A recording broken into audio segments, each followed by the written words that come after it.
dengan segala macamnya tadi, luar biasa pokoknya. Dan saya yang lebih luar biasa apa? Saya yakin Pak Luhut adalah yang paling senior di ruangan ini. 76 tahun. Ya, betul ya? Ya. Tapi rasanya masih, apa namanya, itu administrative age. Kalau di age-nya rasanya kebalikannya kayaknya, masih 50-an. Oke, baik. Masih ada waktu untuk berbicara? Oke, baik. Saya silakan berdua sekalian yang akan menanyakan ke Pak Luhut. 3 penanya, saya beri kesempatan. 1, 2, satu lagi kalau ada. Baik, sudah ada. Sebentar, 2 dulu. Silakan. Yang di belakang, Bapak. Ya, ini yang kedua. Mohon menyebutkan nama dan afiliasi. Terima kasih.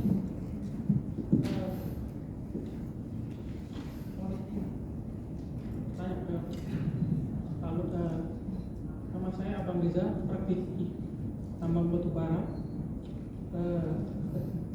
Ringkas saja yang mau saya tanyakan, kira-kira apa yang menyebabkan Air Product batal investasi di Indonesia? Kemudian yang kedua,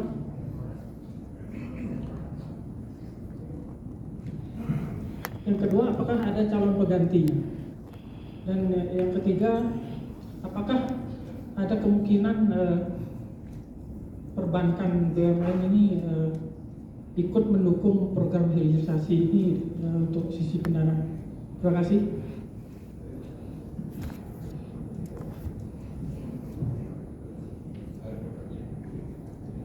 Oh ya, air produk itu sedikit ada memang masalah. Jadi sehingga mereka ya membatalkan investasi Indonesia. Tapi sekarang kita sudah dapat sih dari Cina yang teknologinya malah CO2-nya bisa dia injek ke bumi. Jadi malah cost-nya jadi lebih murah. Sekarang kita lagi engage yang dari Cina ini karena teknologi air produk itu pun rupanya juga dari Cina juga. Nah, jadi dari awal saya sudah ingatkan sebenarnya. Karena waktu saya ke China bilang ada perusahaan itu datang ke saya di Beijing, disampaikan ya kami itu produk apa teknologi dari kami kok itu. Ya kadang-kadang ya Amerikanya jualannya setinggi langit, padahal dari sekarang kan sedang kita perbaiki itu. Oke, kedua dari saya juga, Mas. Jadi penggantinya tadi dari Cina ya? Yang penggantinya Air Product dari Cina. Dari Cina ya, dari Cina. Sudah kita follow up itu. Yang kedua tadi Pak, mungkin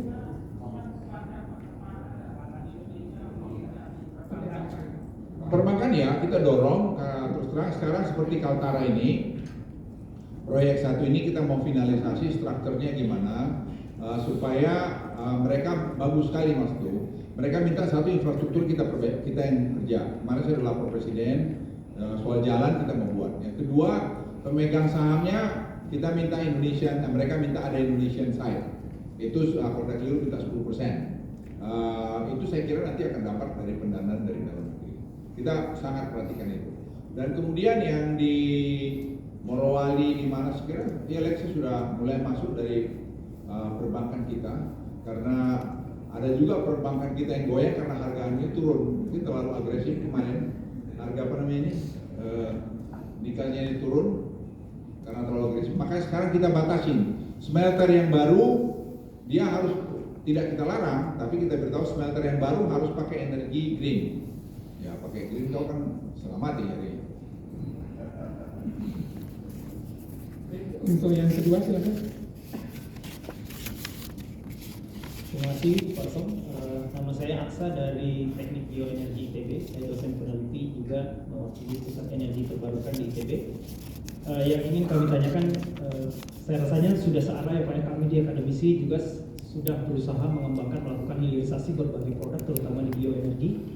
Namun di sini yang ingin kami tanyakan, apakah ada badan selain BPDPKS yang memang berstrategi untuk melakukan dari tahapan riset ke komersialisasi itu yang masih gap yang menurut kami masih banyak terjadi dari akademisi ke komersialisasi dari penelitian. Anda bicara untuk sawit? Saya maksudnya untuk yang lainnya Pak. Kalau saat ini BPD PKS sudah sangat baik Pak. Memang BPD PKS ini saya juga baru lapor presiden karena sekarang saya yang diminta presiden untuk restructuring kelapa sawit itu. Saya boleh sedikit cerita. Kelapa sawit ini itu kan laporannya 14,6 juta hektar. Setelah kami audit, jadi saya minta BPKP mengaudit. Itu baru karena kita mesti audit dulu supaya kita tahu dari mana kita mulai kerja. Baru saya tahu hanya 7,3 juta hektar yang bayar pajak. Jadi saya bilang sama Menteri Keuangan, itu yang lain kemana itu gitu. Akhirnya Dirjen Pajaknya lari sekarang untuk mencari itu. Belum selesai dengan itu, saya suruh audit seluruh kelapa sawit. Ini Firman yang jadi yang pelaksana ini. Ternyata izin kelapa sawit itu ada 20,4 juta ya. 20,4 juta hektar. Nah yang tertanam 16,8 juta hektar. Jadi teman-teman sekalian, kita bisa bayangin 16,8 juta hektar dari 14,2 juta hektar persen kilo ya. Tidak, dulu yang pertama disebut-sebut itu 14, sekian ya. Jadi kita tuh belum bayar pajak itu ada mungkin 9 juta hektar. Sekarang kita kejar itu. Karena semua digitalisasi sekarang kita buat. Dengan digitalisasi, karena saya bilang presiden, Pak jauh usah dibawa ke legal Pak. Jadi gimana? Pokoknya penalti aja. Kalau ini yang melanggar aturan, kan memang ya jiwanya undang-undang cipta kerja itu juga. Jadi dia penalti yang ditentukan oleh KLHK berapa dia penalti, dia bayar. Kalau dia nggak bayar, ya diambil oleh pemerintah, bikin menjadi PTP baru. Jadi sederhana, karena kalau kebawa di pengadilan Pak, itu nanti seperti BLBI 23 tahun nggak selesai-selesai. Kungfunya pengadilan ini macam-macam kalangan ketujuh. Jadi bikin sederhana aja. Jadi bapak-bapak di tentara itu ada azas simplicity. Ya, saya ulangi, ada azas simplicity dalam melakukan serangan. Itu saya pegang karena saya tentara. Jadi kita buat yang sederhana aja Pak, bikin rumit-rumit malah kita sendiri kena rumit-rumit itu. Ya, sepanjang kita tidak ada konflik of interest. Nah, balik pertanyaan Anda, BPD PKS itu dulu, memang saya waktu PLT jadi Menteri Energi, mengusulkan supaya B20 waktu itu, tapi nggak jalan. Pendananya itu dari BPD PKS itu. Kemudian itu ada di tempat saya dulu waktu sebelum saya di sana. Kemudian saya sampai alihkan karena itu ada presiden waktu instruksi kepada Menteri Perekonomian. Nah setelah kita audit lagi di BPD PKS, kita lihat sebenarnya replanting program itu yang penting jalan Pak. Replanting program itu adalah tadi yieldnya daripada kelapa sawit itu yang hanya 2 ton per hektar, kita harus bisa tingkatkan average kepada 7-8 ton per hektar. Supaya jumlah kita yang sekarang 16, sekian juta hektar, itu bisa target kita 2040 100 juta ton per tahun produksi kita. Di mana 30% akan kita bikin jadi makanan dan 70% akan kita bikin biofuel.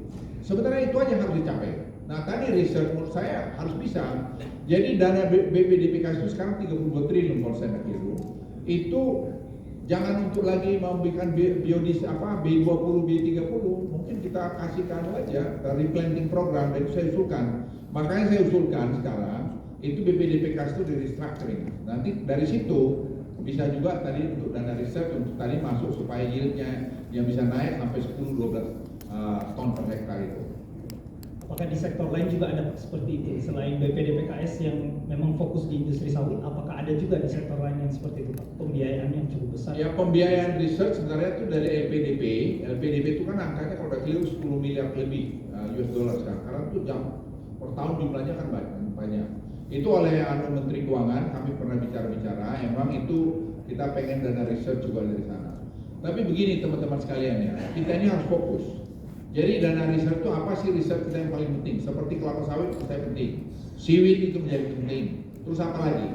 Sehingga kita alokasikan dana itu langsung pada riset. Dan yang kedua, itu harus diberikan royalti kepada yang menghasilkannya. Itu seperti sekarang di Toba itu saya bikin research center, genomic research center untuk herbal dan untuk pertanian.